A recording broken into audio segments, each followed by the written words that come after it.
rir quando se deveria conter, ceder quando se deveria traçar limite, explicar-se a quem não merece uma palavra.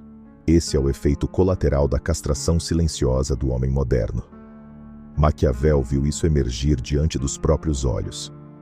Homens antes dominantes tornados mascotes sociais, moldados para agradar, condicionados a pedir licença para existir. Ele anotou friamente o passo a passo dessa transmutação. E mais do que isso, registrou o mapa da reversão. Porque há uma fera primitiva enterrada em cada homem adormecido. E chegou o tempo de libertá-la. Porque alguns homens entram em um ambiente e todos se calam, enquanto outros gritam e continuam invisíveis. A diferença nunca está na voz, mas na vibração.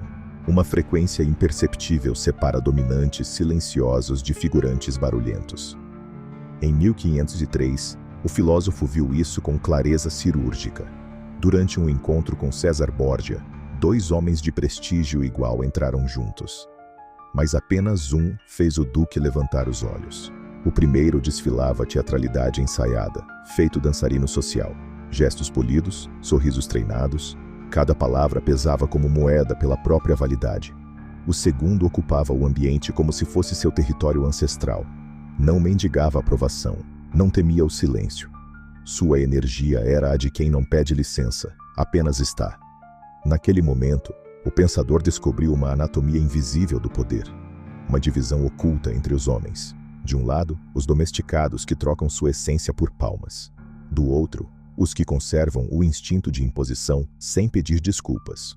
Ninguém te ensina a diferença entre performance e presença, mas ela te cobra todos os dias, nas microescolhas que você faz. Cada justificativa que você dá por existir reforça a coleira. Cada sorriso após um desrespeito comunica a aceitação silenciosa. Cada tentativa de evitar conflito arranca uma lasca da sua força original. Reconhecer qual identidade te comanda é como quebrar um feitiço antigo. Se alguém te interrompe, qual é a sua reação espontânea? Se você se cala e se desculpa, o condicionamento venceu. Seu gesto automático revelou a programação. Anos de moldagem que transformaram vigor em hesitação. Essa castração não vem com gritos nem correntes. Ela vem com elogios à docilidade, à calma, à boa convivência.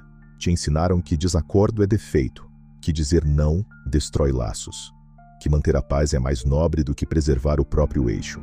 Mas preste atenção aos seus vícios verbais. Você termina frases com interrogações disfarçadas? Acho que isso faz sentido, né? Talvez eu esteja errado, mas... Não sei se só eu percebi, mas... Cada vírgula de dúvida revela o roteiro que você memorizou. O de alguém que acredita que precisa de permissão para pensar. Essa mentalidade não nasceu de você. Foi instalada pelas escolas que pedem mãos levantadas para falar, pelos empregos que confundem cargo com inteligência, pelas famílias que chamam qualquer discordância de desrespeito. E o que sobra disso? Homens que se mutilam emocionalmente para caber, que pedem licença para viver. Mas aqui está a ironia cruel. Mesmo aqueles que se beneficiam da sua gentileza começam a te desprezar, porque ninguém respeita quem aceita o papel de tapete. A sociedade fabricou um exército de homens adestrados, educados, dóceis e irrelevantes. Só que quando você começa a perceber essa farsa, algo treme por dentro. Você começa a ver rachaduras onde antes via harmonia. Imagine um jantar em família para escolher o destino das férias. Você sugere uma cidade. 20 minutos depois, seu cunhado sugere a mesma, e todos concordam com entusiasmo. Se sua mente pensa, devo ter me expressado mal, ou foi só coincidência, você está racionalizando humilhação. Essa habilidade é perigosa. Transformar insulto em mal-entendido é um vício de sobrevivência. Talvez ele não tenha me ouvido. Talvez minha fala não foi clara. Melhor não criar um clima. Mas cada vez que você suaviza o tapa, você treina o agressor. Agora imagine outra resposta. Você olha e diz, interessante, foi o que eu propus há 20 minutos. Sem sarcasmo, sem sorriso. Com silêncio logo depois. Esse silêncio vale mais que 1000 argumentos. É a tensão pedagógica. É o desconforto que ensina mais que qualquer aula de liderança. Ninguém respeita quem aceita ser ignorado sem reação. Cada vez que você engole desconsideração, você assina um contrato invisível. Podem me tratar assim, eu aguento. Quem quer manter paz a qualquer custo acaba sendo lembrado apenas como o homem que nunca dizia basta. Mas aquele que traça uma linha clara, inegociável, vira uma presença impossível de ignorar. E isso não é gritar, não é espernear. É manter-se em pé quando todos esperam que você se curve. Mas para isso, o cachorro precisa morrer. Aquele que sorri demais, que se explica por tudo, que faz de tudo para evitar tensão. O mundo respeita quem tem limites, não quem é ilimitadamente disponível. Mas abandonar o papel do submisso exige algo que poucos suportam, uma morte simbólica. O tipo de renúncia que não se celebra, mas transforma. Sêneca era o homem mais influente de Roma depois do imperador. Controlava fortunas, moldava decisões, aconselhava Nero. Era o arquétipo do sábio respeitado. E mesmo assim, quando o imperador ordenou sua morte, ele não resistiu, apenas se curvou, abriu as veias. Morreu calado. Por quê? Porque pregava virtude com palavras e praticava concessão com atitudes. Acomodou-se no conforto da influência, não da verdade. Falava sobre coragem, mas vivia como servo adornado de títulos. A história de Sêneca expõe um veneno disfarçado de sabedoria.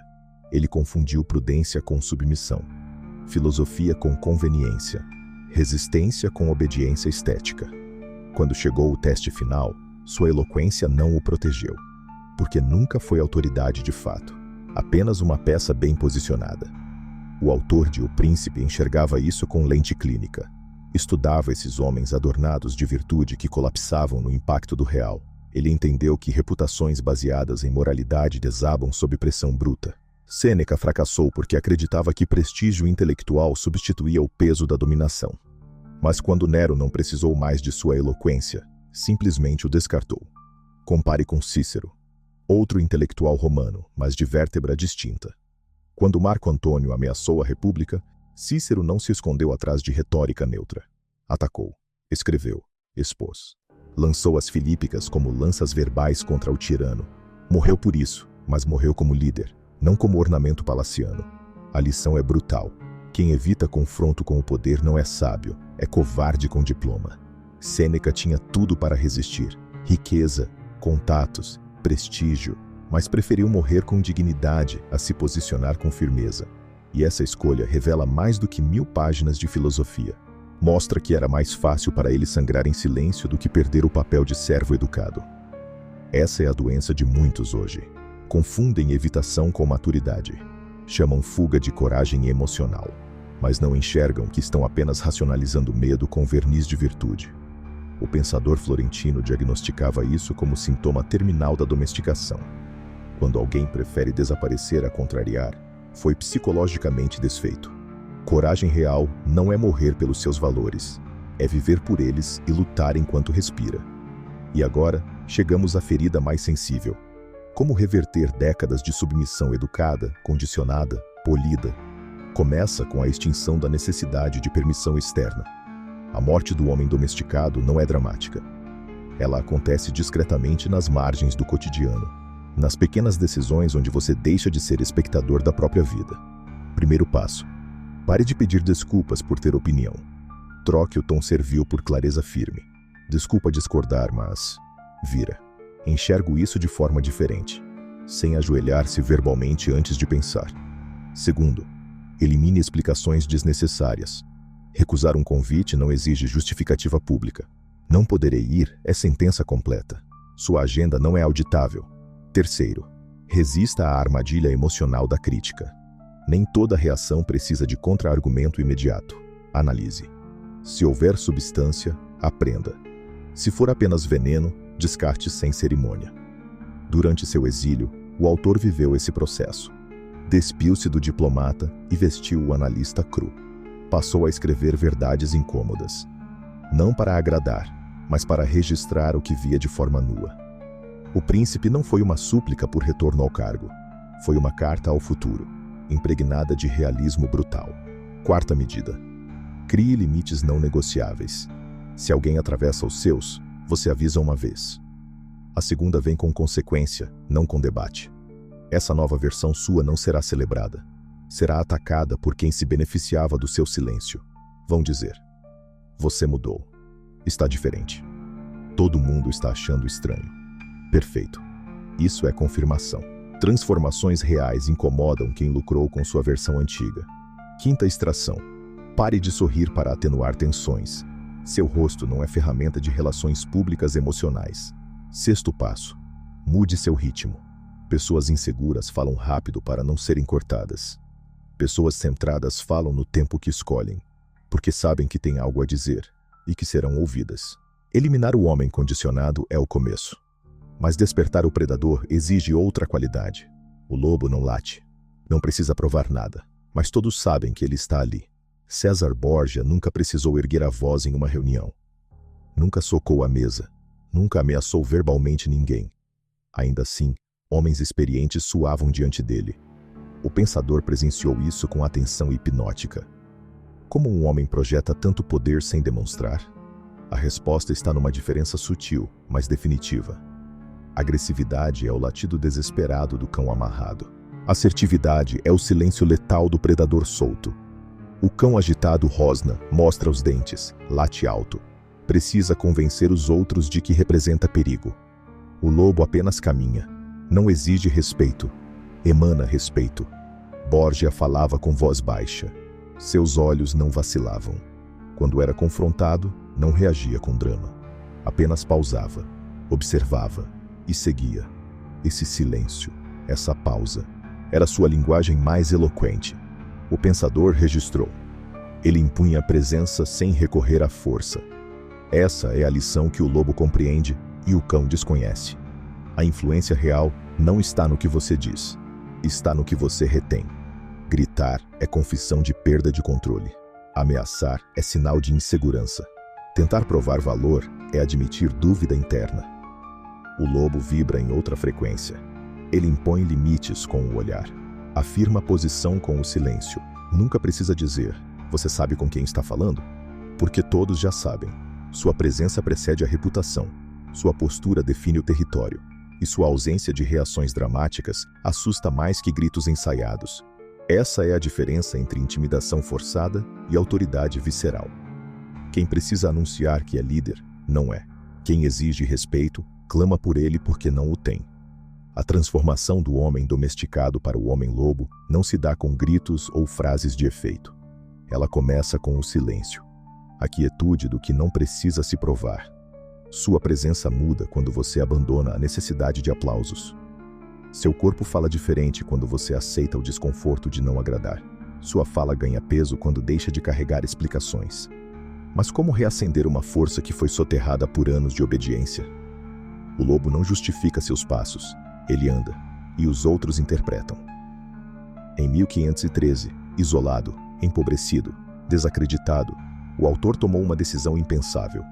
Começou a escrever o manual mais brutal sobre a autoridade já concebido. Sabia que seria odiado. Sabia que seria mal compreendido. E mesmo assim escreveu cada linha sem suavizar. Amigos perguntaram, por que destruir sua reputação assim? A família achou que ele havia perdido o juízo. Críticos o acusaram de flertar com a tirania. Ele não respondeu. Não defendeu intenções.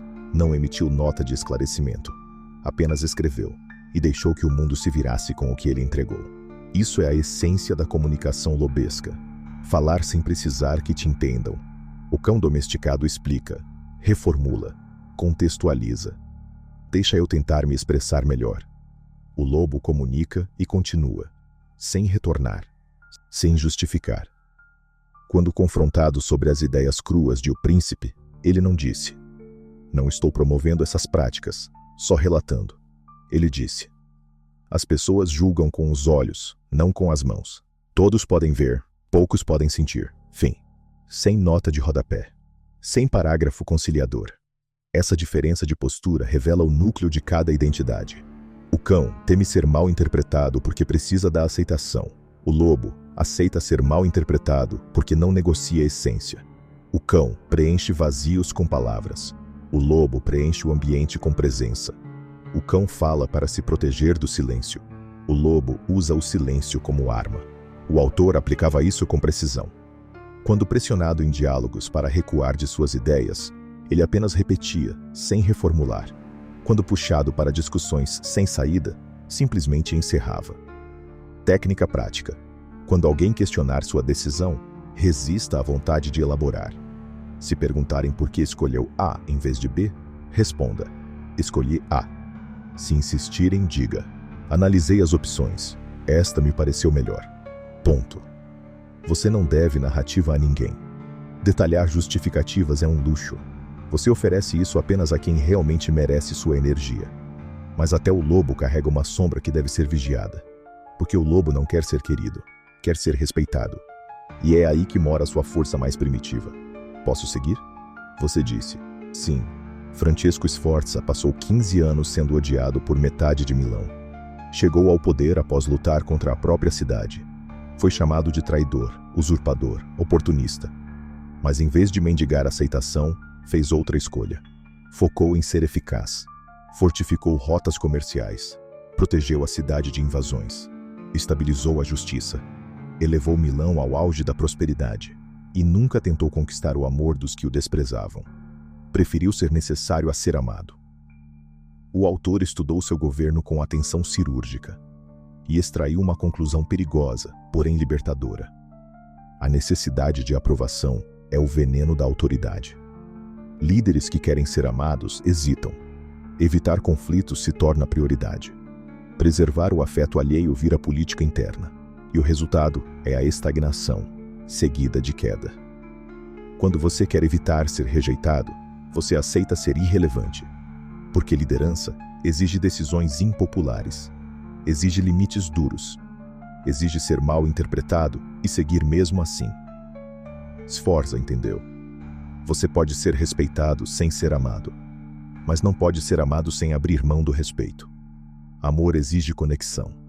Respeito exige distância estratégica. Amor busca igualdade emocional. Respeito exige hierarquia funcional. Amor supõe compreensão mútua. Respeito pressupõe competência indiscutível. E tentar desempenhar os dois papéis ao mesmo tempo é fracassar em ambos. O pensador viu esse erro se repetir. Governantes que buscavam aprovação. Faziam concessões, cediam em princípios, adiavam decisões em nome da harmonia. Mas acabavam perdendo o que tentavam preservar. Piero Soderini era adorado por todos em Florença. Educado, gentil, moderado. Todos gostavam dele pessoalmente. Ninguém o levava a sério politicamente. Quando a tensão aumentou, foi removido sem luta, sem resistência, sem legado. A lição é cristalina. Quem quer agradar demais, abre mão da autoridade. Quem cede onde não se deve, perde o chão que sustentava sua voz. E quem perde o respeito não é ouvido, nem quando tem razão. Sforza seguiu outra rota. Aceitou o ódio como parte da liderança. E focou em ser indispensável para os que realmente importavam. Preferiu competência ao carisma. Resultados a relacionamentos. Quando morreu, não era querido por todos, mas era respeitado por todos, inclusive pelos que o detestavam. E esse é o ápice da liberdade masculina, a de não precisar ser amado para ser grandioso. Essa liberdade transforma homens comuns em forças naturais, mas ela exige um pacto interno, abdicar da aprovação como moeda de valor próprio. Essa é a última metamorfose, a decisão que redefine sua presença. Cada dia que você posterga, alguém mais audacioso ocupa o espaço que era seu. Dezembro de 1513. O autor está no exílio há mais de um ano. Falido. Ignorado. Enquanto seus antigos colegas ocupam cargos de prestígio, ele sobrevive com pensão humilhante. Velhos amigos evitam visitá-lo. Temem a associação política. Ele perdeu tudo, mas ganhou algo que poucos reconhecem. Liberdade total. Parou de tentar retornar ao jogo dos outros e começou a construir suas próprias regras. Durante anos, alimentou o cão, conciliador, diplomático, cordato. Tentou agradar a múltiplas facções e foi descartado assim que se tornou incômodo. O exílio forçou sua mutação. Em vez de suplicar por reintegração, passou a escrever as leis invisíveis do poder. Parou de buscar aprovação e começou a construir legado. Essa é a verdadeira transição, não do homem comum para o lobo, mas do homem condicionado para o homem soberano. E não é uma transformação pontual, é um ciclo eterno de vigília interna. Primeiro passo: Aceite que você foi treinado para obedecer. Reconheça que sua gentileza sem limites não era virtude, era medo. Bondade sem firmeza é fraqueza. Humildade sem competência é apagamento. Paciência sem limite é convite ao abuso. Segundo, identifique os hábitos que sustentam sua coleira. Você se desculpa por ter opinião? Explica demais suas decisões? Sorri quando deveria confrontar? Evita tensão mesmo quando tem razão? Terceiro, mate o cão com atitudes diárias. Pare de pedir permissão para existir. Corte as justificativas vazias. Estabeleça limites sem rodapé emocional. Fale com clareza. Haja com convicção. Quarto, desperte o lobo cultivando o que é inegociável. Competência. Desenvolva habilidades que geram valor. Construa recursos que blindam sua liberdade. E sustente reputação baseada em impacto, não em simpatia. Quinto, aceite o custo da ascensão. Alguns vão te rejeitar. Outros vão te chamar de frio. Ex-beneficiários da sua submissão tentarão sabotar sua evolução. Ignore. O cão morre no dia em que você para de responder aos comandos antigos. Mas com a liberdade vem a responsabilidade. Autoridade sem consciência produz tiranos.